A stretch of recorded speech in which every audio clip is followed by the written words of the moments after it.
Good evening, everyone. Spencer Davidson and Talha Rao here on Main Street in Cooperstown. Induction weekend is now in full swing. Lots going on today, including, as you saw earlier in the show, the Parade of Legends here down Main Street. You know, what an exciting day it's been. Well, it's extra special here too, Spencer, because the first time the parade's taken place here since 2019, and what a sight has been. We've got to see some great legends like Tony Perez, John Schmoltz, among so many other legends. And speaking of legends, earlier today at Clark Sports Center, the newest crop of Hall of Famers were on hand speaking to media before their big induction day. The three living inductees of the class of 2022, David Ortiz, Jim Cott, and Tony Oliva, took some time to reflect on their careers, what helped them get to this point, and they shared some stories from on and off the field. They also talked about what it's like to be here in Cooperstown this weekend to receive baseball's highest honor, with Cott sharing a pretty cool local connection of why he's no stranger to the home of baseball. I've been to the Village many times. You know, my first trip was in 1956 when I was a college freshman. My roommate was from Herkimer. We came over on a Thanksgiving break. I still have a framed postcard of the postcard I sent to my parents in 1956. And then I came here for Harmon's induction at 84. So I've been to about 7 or 8 of my teammates. I'm very familiar with the Village. I just think I'm so impressed with the attention to detail that Whitney and Shesta and Jane and all the people at the Hall of Fame, you know, they just treat you like you're royalty. And now having my grandkids here, I played golf with them today, having a lot of family members here, seeing a lot of the present Hall of Famers. You know, I understand how special it is, but I'm not trying to get too amped up because in my case, at this age, when it didn't appear I'd be in, I'm probably more humbled by it than excited by it. Very excited, very excited. You know, I got to hang out with a couple of Hall of Famers, pretty much all of them, basically, and they give me this huge welcome, and,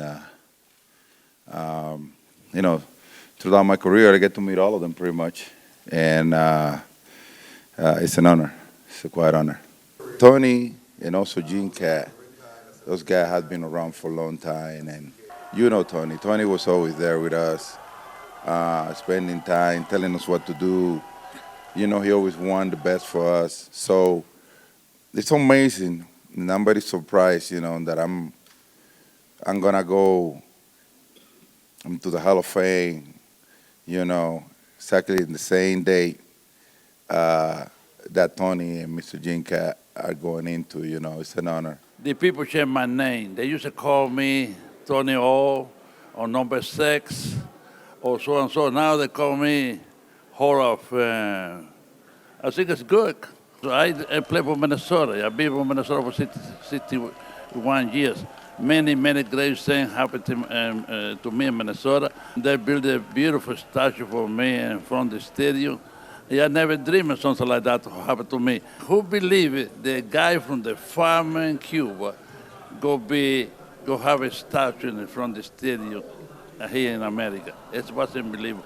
And now to be in the Hall of Fame, a lot of people right now, they see me and they see me different. They go out the way and they say, Tony, I've been waiting for that for a long time.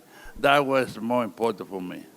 Ortiz, Cott, and Oliva will be enshrined along with the 5 posthumous inductees Sunday at 1:30 p.m. But they aren't the only ones being honored this year. ESPN baseball analyst Tim Kurkjian is also heading into the hall, being named the recipient of the 2022 Baseball Writers Association of America Career Excellence Award winner. Kurkjian has worked in baseball since 1979, where he has done it all, serving as a newspaper beat reporter, magazine and internet columnist, and TV analyst. Also an author of 3 books, Kurkjian has been with ESPN since 1998, winning 2 Emmy Awards for his work. I had the chance to ask him about what it means to be recognized among the best to cover the game.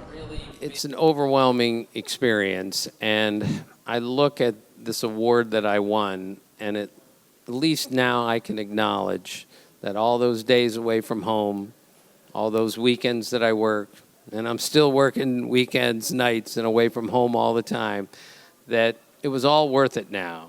I made some huge sacrifices at home. My family missed me for weeks at a time in October every year. But in the end, I look at this and think, this is as good as it gets for me. And I can't even begin to tell you how many times I've woken up in the last 7 months saying, this can't be happening to me. And yet it is.